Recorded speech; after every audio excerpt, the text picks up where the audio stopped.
Assalamualaikum warahmatullahi wabarakatuh. Waalaikumsalam warahmatullahi wabarakatuh. Alhamdulillah wassalatu wassalamu ala rasulillah la nabiyya ba'd amma ba'du. Pemirsa YMTV yang dirahmati Allah, jamaah di studio juga mudah-mudahan dirahmati Allah Subhanahu wa taala. Insyaallah kita akan membahas dalam kajian ini kitab Riyadhus Shalihin. Saya yakin pemirsa dan jamaah di studio tidak asing lagi dengan kitab yang namanya Riyadhus Shalihin. Kitab hadis yang sangat-sangat berguna dan sangat-sangat dibutuhkan oleh kita semua untuk memperbaiki jalan hidup kita, perjalanan hidup kita di dunia dalam rangka menuju kebahagiaan di akhirat nanti, itu mendapat surganya Allah Subhanahu wa taala. Kitab ini kitab yang cukup disenangi oleh kaum muslimin, bukan hanya di Indonesia, tapi bahkan di seluruh negeri yang berpenduduk kaum muslimin cukup banyak di sana. Artinya kitab ini pasti disenangi dan diminati serta sering dibaca, dikaji oleh kaum muslimin dimanapun mereka berada. Nah, kitab ini akan kitab ini memuat berbagai macam persoalan-persoalan hidup yang akan dibahas oleh pengarangnya, itu Syekh Al-Imam An-Nawawi dari Damaskus, yang tentunya nama beliau sudah tidak asing lagi di kalangan ulama-ulama muslimin di seluruh dunia. Nama yang cukup besar dan pengarang yang cukup berposisi sangat bagus, sehingga karangan-karangan beliau yang salah satunya Riyadhus Shalihin ini banyak dikaji dan dibaca oleh kaum muslimin sampai saat ini. Nanti kita akan bahas kitab kita atau hadis-hadis yang ada di dalam kitab ini, hadis-hadis yang berkaitan dengan seluruh aspek kehidupan kita. Hubungan kita dengan Allah Subhanahu wa taala dalam rangka kita memperbaiki ibadah, meningkatkan kualitas iman kita, dan meninggikan ketakwaan kita kepada Allah Subhanahu wa taala. Demikian pula akan dibahas dalam kitab ini hadis-hadis yang berkaitan dengan persoalan-persoalan kehidupan kita dalam rangka kita menjalin hubungan baik sesama manusia. Bahkan bukan hanya hubungan dengan manusia, hubungan dengan makhluk-makhluk lain pun insya Allah akan dibahas dalam kitab Riyadhus Shalihin.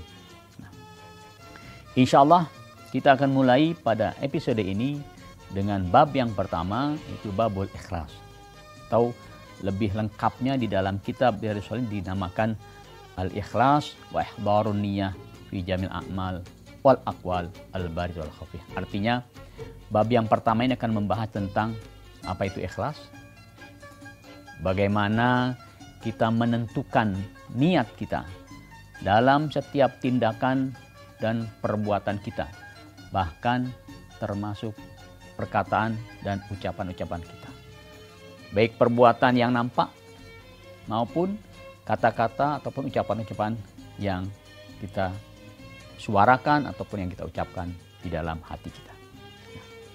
Namun karena dalam setiap bab hadis-hadis yang dikemukakan oleh Imam Nawawi ini cukup banyak, maka dalam setiap bab insya Allah kita hanya memilih 2 atau 3 hadis saja yang insya Allah akan mewakili hadis-hadis dalam bab tersebut.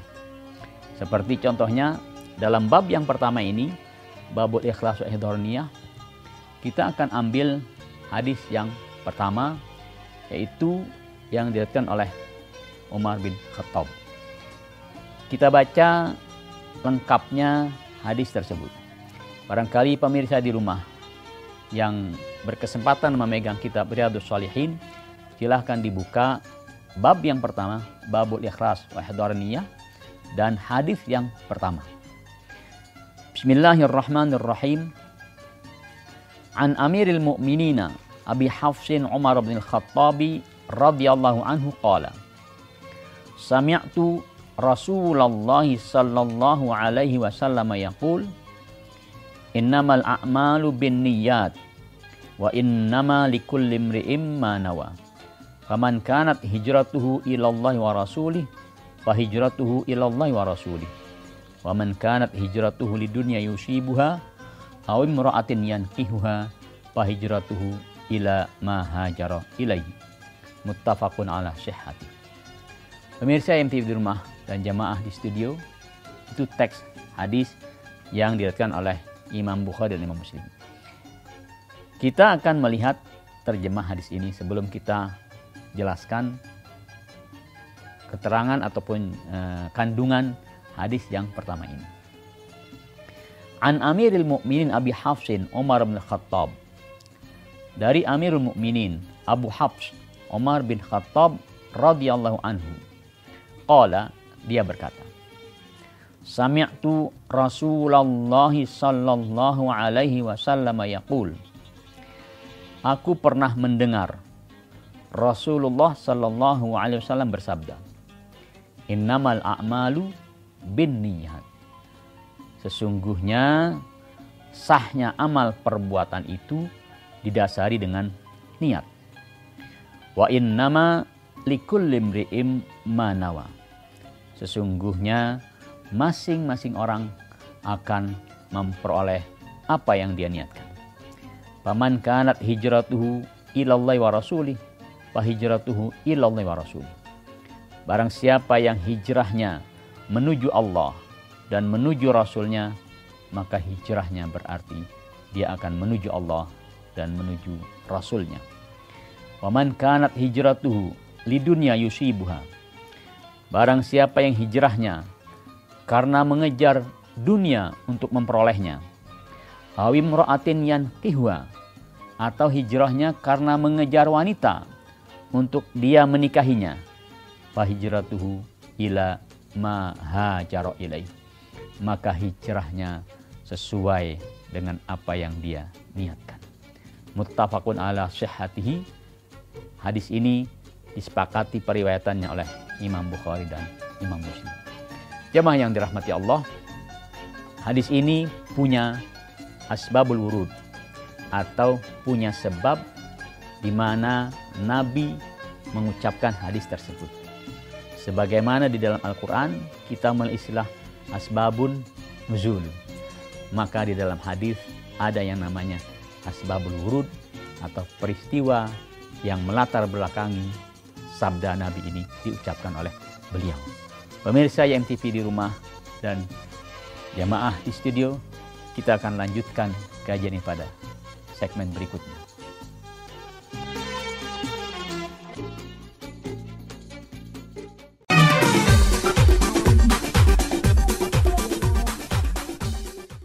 Pemirsa YMTV yang dirahmati Allah, jamaah di studio yang juga mudah-mudahan dirahmati Allah Subhanahu wa taala. Kita lanjutkan tadi mengenai asbabul wurud hadis ini. Peristiwa yang melatar belakangi disabdakannya hadis ini oleh Nabi kita Muhammad sallallahu alaihi wasallam. Jadi pada saat Nabi memerintahkan kaum muslimin untuk hijrah dari Mekkah ke Madinah, ada salah seorang sahabat yang saat itu akan melamar seorang gadis di Mekah. Gadis ini dikenal cantik dan juga berharta. Ketika dia hendak melamarnya, gadis ini mensyaratkan, boleh kamu lamar aku, tapi syaratnya hijrah ke Madinah. Wanita ini bernama Ummu Qais. Maka laki-laki yang berminat melamar wanita tersebut disebut muhajiru Ummi Qais. Artinya dia hijrah karena siapa? Ummu Qais. Hijrahnya bukan karena Allah. Karena siapa? Karena wanita yang ingin dinikahi. Mendengar peristiwa tersebut, maka Nabi menyatakan sabdanya ini bahwa ada orang-orang yang hijrah karena Allah dan Rasulnya. Hijrahnya ke Madinah semata-mata mengharap dan mencari ridha Allah serta menjalankan perintah dan kewajiban dari Allah dan Rasulnya. Ada di antara mereka yang hijrah bukan untuk itu. Untuk apa? Untuk mengejar. Mengejar apa? Mengejar wanita. Mengejar harta. Barangkali dengan hijrahnya kaum muslimin dari Mekah ke Madinah, perniagaan menjadi sepi. Aduh, saya harus hijrah ke Madinah. karena perniagaan jadi sepi di Mekah nih. Berarti hijrahnya untuk harta dan perniagaan. Tapi ada orang-orang yang hijrah ke Madinah bukan karena wanita, bukan karena perniagaan, bukan karena harta, bukan karena kepentingan duniawi, tapi semata-mata untuk mengharap ridho dari Allah Subhanahu wa taala serta menjalankan kewajiban dan perintahnya. Maka Nabi katakan begini, innamal a'malu binniyat. Setiap perbuatan baru dinyatakan sah perbuatan itu kalau didasari dengan niat. Nah, niat yang bagaimana yang menjadikan perbuatan seorang itu menjadi sah? Niat semata-mata karena mengharap ridha Allah Subhanahu wa taala. Perbuatan apa saja, perbuatan yang baik apa saja, kalau diniatkan karena Allah, maka menjadi sah perbuatannya. Sah artinya seorang yang melakukannya dapat pahala dari Allah Subhanahu wa taala, tidak sia-sia. Contoh, ada orang yang melaksanakan sholat, ada orang yang melaksanakan puasa, ada orang yang melaksanakan sedekah dan sebagainya. Bermacam-macam niatnya. Ada orang puasa karena ingin menyehatkan badannya saja. Ada orang yang sholat karena supaya dianggap dia rajin ibadah. Ada orang yang bersedekah karena ingin dianggap dia sebagai orang yang dermawan pemurah. Nah, niatnya seperti itu, niat-niat yang menjadikan perbuatan baiknya itu sia-sia. Artinya dia tidak dapat apa-apa, hanya sekedar sehat dari puasanya. Hanya sekedar dipuji oleh orang karena dia dermawan, dipuji karena ahli ibadah. Tapi pahalanya tidak ada. Maka Nabi katakan, innamal a'malu binniyat. Perbuatan apa saja baru dinyatakan sah perbuatan itu kalau didasari dengan niat lillahi ta'ala. Wa innama likulli imri'im ma nawa. Siapa saja yang melakukan satu perbuatan, maka dia akan mendapatkan apa yang dia niatkan. Jamaah niat puasa, saya ingin puasa semata-mata karena ingin mendapat pahala dari Allah Subhanahu wa taala. Dapat gak pahalanya? Dapat, insya Allah. Kesehatannya dapat gak? Dapat. Saya ingin bersedekah, membantu orang-orang yang miskin, membantu orang yang membutuhkan. Lillahi ta'ala, bukan karena ingin dipuji. Dapat gak pahalanya? Dapat dari Allah Subhanahu wa taala. Keuntungan duniawinya dapat tidak? Pasti dapat. Karena Allah menjanjikan kalau orang bersedekah, orang membantu, orang menolong orang lain, dia akan dibantu, ditolong oleh Allah Subhanahu wa taala. Demikian pula sholat. Ketika dia beribadah, melaksanakan sholat semata-mata karena sebagai kewajibannya, maka berarti dia mendapat pahala dari Allah Subhanahu wa taala. Dan hikmah sholatnya dia akan dapatkan pula selain pahala dari Allah Subhanahu wa taala. Maka pemirsa di rumah dan jamaah di studio, setiap perbuatan, sekecil apapun perbuatan itu, dahulukan niatnya. Utamakan niatnya karena apa? Karena Allah. Jangan karena yang lain-lain. Kalau sudah kita niatkan karena Allah, yang lain ikut. Seperti ada istilah begini. Nanam padi, rumput ikut. Nanam rumput, padi luput. Apa artinya? Kalau kita melakukan satu perbuatan untuk kepentingan atau semata-mata karena menghargai Allah, seperti orang nanam padi, rumput-rumput pada tumbuh. Ketika kita mengharapkan dari perbuatan keuntungan akhirat, dunia ngikut. Tapi ketika kita melakukan satu perbuatan karena dunia, maka padi nggak dapat, akhirat luput. Itu maksudnya. Ya. Nama saya Putri, saya mau bertanya, apa yang dimaksud dengan muttafaqun alaih? Terima kasih, Assalamualaikum warahmatullahi wabarakatuh. Oh ya, pertanyaan yang bagus, tapi kelihatan waktunya nih nggak cukup untuk menjawab. Nanti kita jawab pada segmen berikutnya.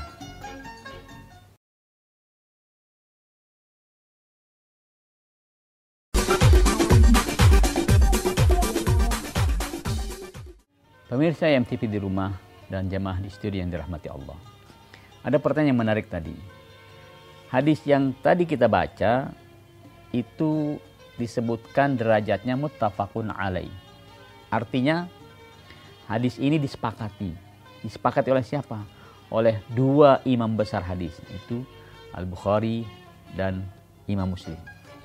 Kalau hadis sudah dinyatakan muttafaqun alaih, maka ini berarti dianggap hadis yang paling kuat, paling tinggi derajatnya. Kenapa? Karena dua imam besar, Al-Bukhari dan Muslim, mensepakati kesohihan hadis ini. Berarti ada dua imam yang menguatkan ataupun meriwayatkan hadis ini.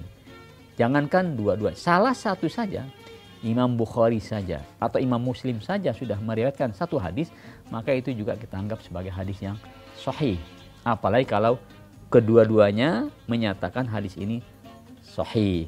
Nah, itu disebut istilahnya muttafaqun alaih. Dengan bahasa kita artinya hadis yang disepakati kesahihannya oleh Bukhari dan Muslim. Maka kita nggak ragu-ragu lagi dah. Kalau baca hadis yang seperti itu kita nggak usah ragu-ragu lagi. Ini sahihnya hadis atau hadisnya sahih atau tidak? Kita sudah terima sebagai hadis yang sahih. Bagus. Kita lanjutkan lagi. Jadi kalau kita melakukan satu perbuatan dengan mengharapkan pahala di akhirat, insya Allah duniawinya ngikut. Tapi kalau kita melakukan sesuatu semata-mata karena keuntungan dunia, akhiratnya nggak dapat, pahalanya nggak dapat. Maka itu istilahnya kalau kita nanam padi, rumput ikut. Jadi kalau ngerjain sesuatu, niatin dapat pahala di akhirat, dunianya ngikut. Dapat kita keuntungan duniawi. Tapi kalau sudah melakukan sesuatu karena ingin keuntungan duniawi, istilahnya orang nanam rumput, maka pahala akhirat nggak dapat. Nggak pernah ada orang nanam rumput, padinya pada apa? Pada tumbuh, nggak pernah ada kan? Nggak pernah ada. Yang ada kalau nanam padi, rumput pada ngikut tumbuh, bahkan subur. Itu yang dimaksudkan ketika kita melakukan sesuatu, maka niatkan yang pertama lillahi ta'ala, semata-mata karena Allah ta'ala. Kita lanjutkan hadisnya. Paman kanat hijratuhu ilallahi wa rasulih, fa hijratuhu ilallahi wa rasulih. Siapapun orangnya ketika dia hijrah, dalam hijrahnya diniatkan lillahi wa rasulih. Saya hijrah karena Allah ta'ala. Saya hijrah karena menunaikan kewajiban dari Rasulullah. Saya tinggalkan kota saya, tinggalkan kota Mekah menuju Madinah karena ini perintah dari Allah dan Rasulnya. Maka saya laksanakan semata-mata menghadap Allah Subhanahu wa taala. Maka orang tersebut hijrahnya berarti dinilai sebagai hijrah yang ikhlas, yang bersih dari unsur-unsur yang lain, unsur duniawi. Kira-kira dunianya dapat tidak? Pasti dapat. Sebab banyak para sahabat muhajirin yang hijrah meninggalkan kota Makkah dalam keadaan miskin, ketika dia hijrah ke Madinah lillahi ta'ala, Allah bukakan pintu rizkinya. Dan itu banyak sahabat-sahabat yang menjadi termasuk orang kaya raya, walaupun pada saat hijrah mereka termasuk orang miskin karena meninggalkan hartanya yang ditahan di kota Mekah. Tapi sebaliknya, waman kanat hijratuhu lidunya yusibuha. Ada orang-orang yang hijrah karena ingin mengejar dunia, ingin mengejar keuntungan duniawi. Mungkin karena ketika orang-orang Mekah hijrah ke Madinah, perniagaan jadi sepi. Maka saya hijrah saja ke Madinah ikut-ikut agar di sana saya bisa berniaga, berdagang. Berarti hijrahnya karena apa? Karena dunia, karena harta, karena perniagaan. Bukan karena Allah Subhanahu wa taala. Awimra'atin yankihuha, atau hijrahnya karena apa? Karena dia melihat seseorang yang dia ingin nikahi. Dia ingin kawinkan di sana. Ternyata orang yang sudah dia cintai di Mekah pergi hijrah. Waduh, sendirian saya di Mekah nih. Maka saya hijrah saja dah. Agar bisa apa? Menikahi wanita yang sudah dia cintai. Di mana? Di Madinah. Berarti hijrahnya karena apa? Karena wanita. Bukan karena Allah. Dapat gak wanita itu? Dapat. Tapi pahalanya? Enggak dapat dari Allah Subhanahu wa Ta'ala. Padahal hijrah itu sebuah perjuangan yang sangat berat. Berjalan dari Mekah ke kota Madinah dengan jarak yang cukup jauh dan berhari-hari. Maka sangat rugi ketika kita melakukan satu perbuatan tidak diniatkan karena Allah Ta'ala.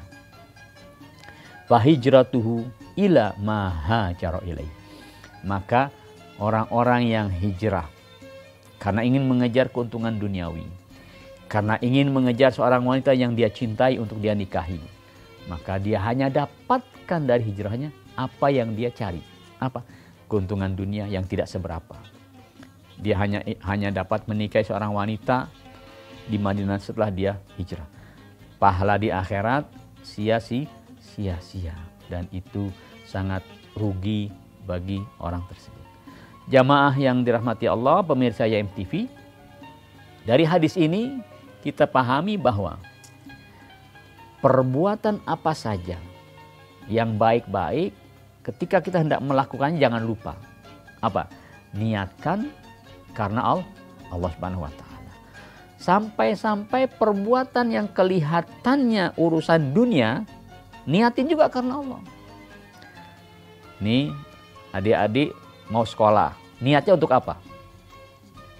Menuntut ilmu supaya bisa ibadah dengan baik, supaya kenal Allah, supaya tahu agama Allah, kemudian supaya bisa menjalankan dengan sebaik-baiknya. Maka selama dia menuntut ilmu, Allah berikan pahala, berikan rahmat, didoain oleh para malaikat. Kenapa? Karena nuntut ilmunya mengharapkan ridha Allah Subhanahu wa Ta'ala. Jangan menuntut ilmu karena kepengen jadi orang apa? Jadi orang kaya. Itu kekayaan ngikutin ketika kita sudah dekat kepada Allah Subhanahu wa Ta'ala. Demikian pula pekerjaan-pekerjaan yang lain. Ya. Nanti satu saat kalian juga akan menikah. Nikahnya karena apa? Karena ingin membina rumah tangga, yang dalam rumah tangga itu akan lahir hamba-hamba Allah yang diajarkan iman dan takwa kepada Allah Subhanahu wa Ta'ala. Semua itu diniatkan lillahi ta'ala. Apapun pekerjaan itu, ketika diniatkan karena Allah, maka pahala dapat, juga keuntungan duniawi pasti dapat. Pemirsa YMTV yang dirahmati Allah, jemaah di studio yang dirahmati Allah, demikian kajian kita hadis yang pertama dari Babul Ikhlas, dan kita tutup dengan doa kafaratul majlis.